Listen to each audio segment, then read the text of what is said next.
Welcome to the AFR Saints channel, where we provide you daily content on your favorite team, the New Orleans Saints. Do us a favor and hit that subscribe button. Be sure to leave your comments below and smash that like button. Who dat? Mike, thanks for the time. How are you? Doing great. It's finally here. Finally here, the draft. I love the draft. Do you love the draft? I do love the draft. My only problem with the draft is, I was really excited. I think, April 1st, we had our first mock draft, and we've been talking on our podcast about draft. And you scroll through the podcast. How should the Saints approach the draft? What should the Saints do in round one of the draft? Who should the Saints target in the draft? It's like, it needs to come.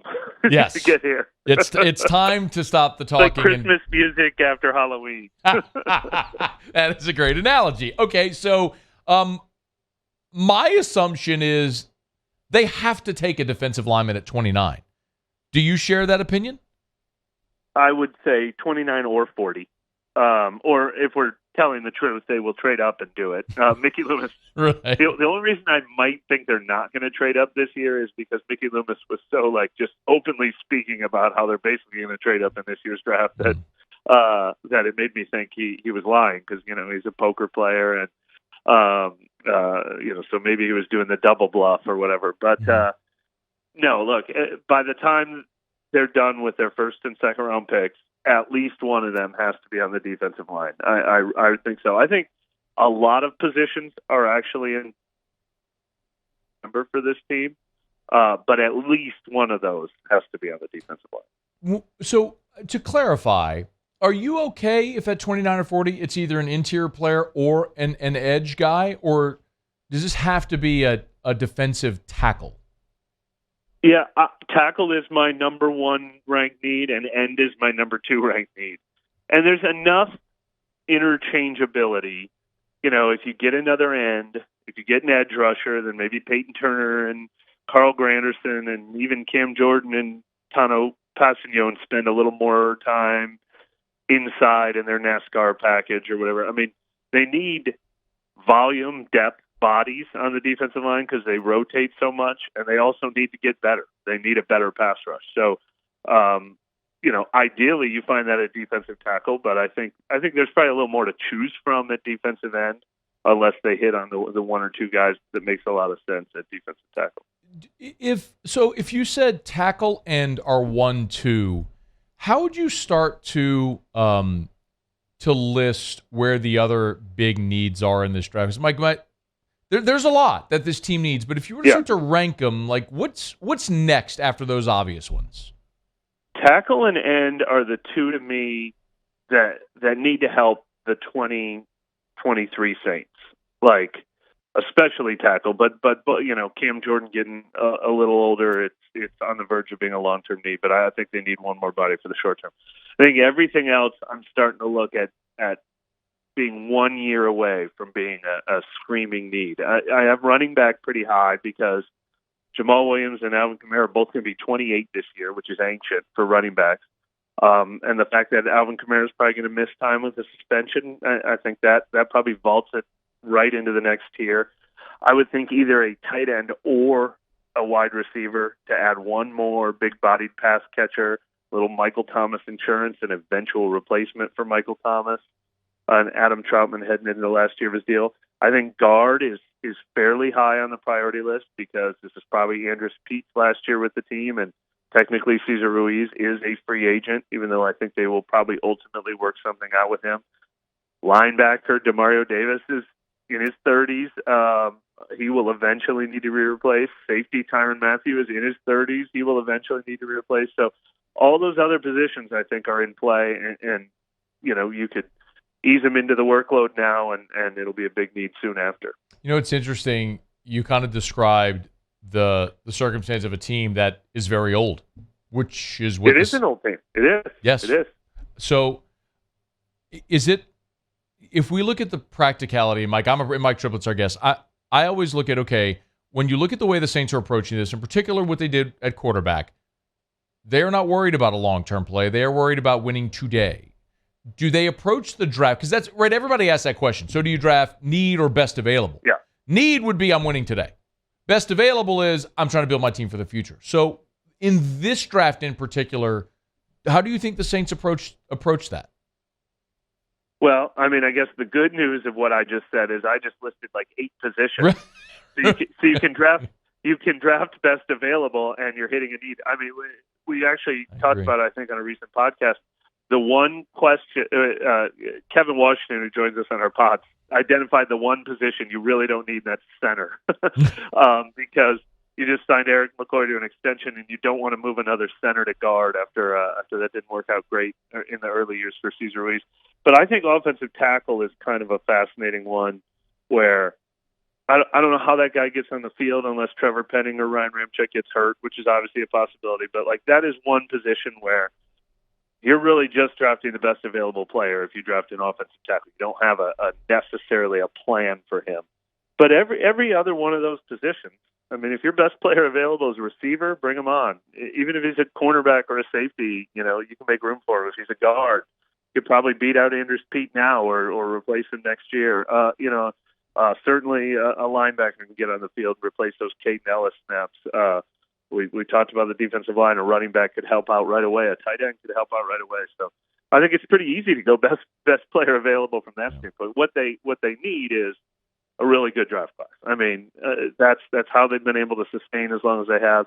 Their 2016 and 2017 drafts were so good, and that trumps everything. That does. He's on Twitter at Mike Triplett. By the way, you did mention the pod. I know over at neworleans.football, y'all had some exciting news this week. You're bringing on Brooke?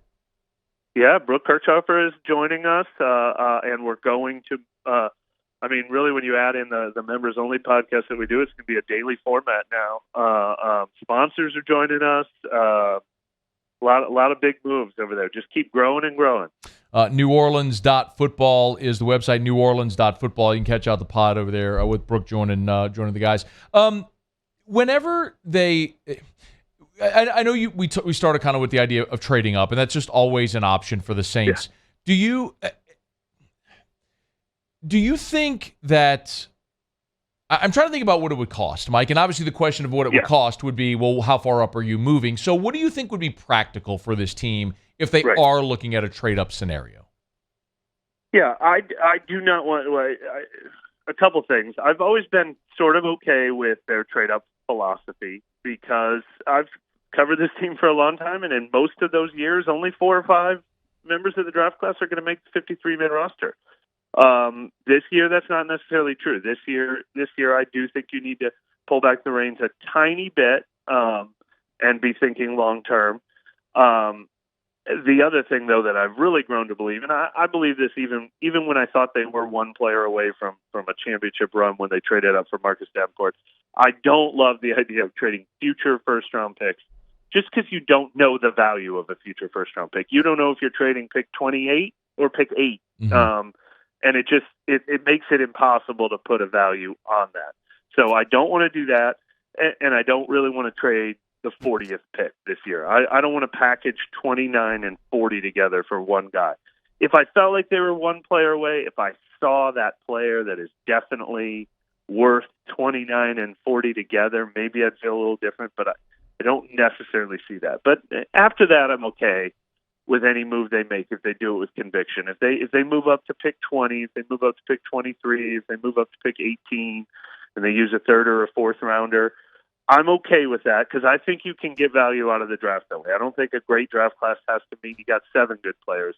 It can mean you got 2 great players and 2 good players. So if that's your path to sustaining this long term, I want guys who are going to be making Pro Bowls in a couple of years. I can find average starters other places. I can sign them, from veteran free agency, from undrafted rookies. I want the best path to 3 or 4 real impact players. Why not 29 and 40?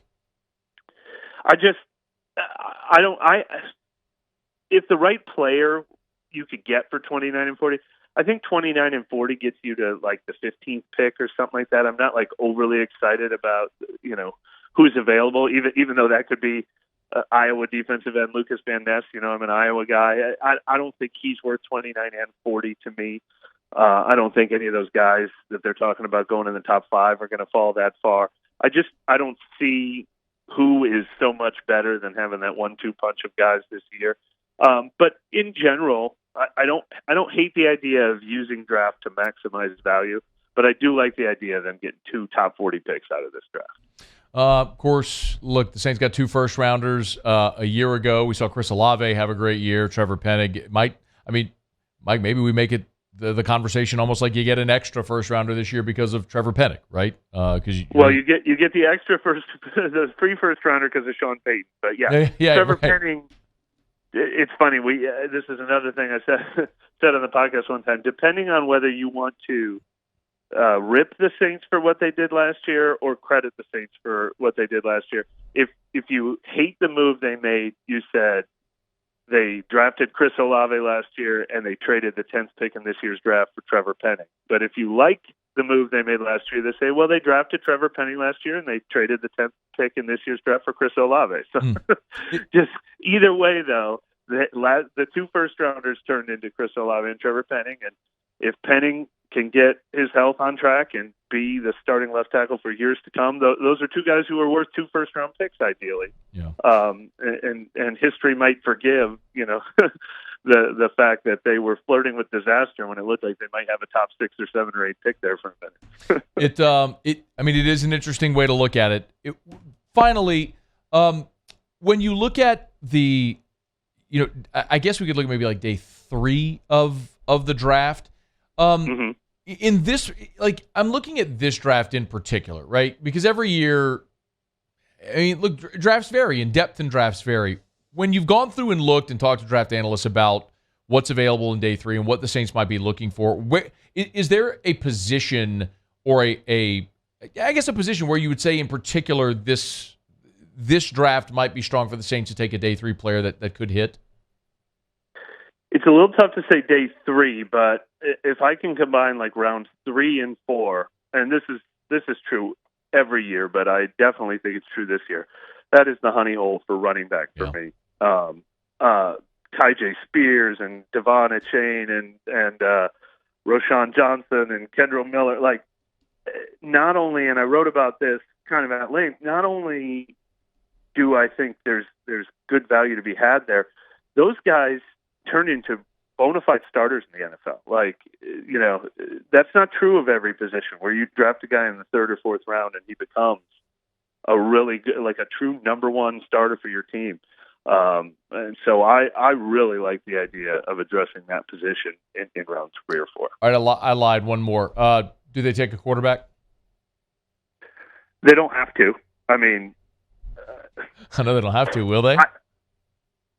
I don't think so. I mean, I don't think they're going into this thinking we really want to get a young quarterback into the building. I would say it's as likely as it's been over the last few years. 1 year they took Grayson, 1 year they took Book, 4 out of 5 years they didn't. I don't think they'll approach it any differently from that standpoint. But I mean, it's possible. It always just depends when that guy's head pops up and his grade is high enough. But I don't think they're looking at this draft like we'd like to get a quarterback out of this draft more than usual. He is Mike Triplett on Twitter at Mike Triplett, neworleans.football. Great time to join the guys over at neworleans.football. Of course, you can catch the pod there as well. All right, Mike, we appreciate it, man. Enjoy the draft. It's finally here. I'm looking forward to it. Thanks for having me. Hey, thanks so much for watching. Please leave your comments. I love to interact. And be sure to hit the red subscribe button below.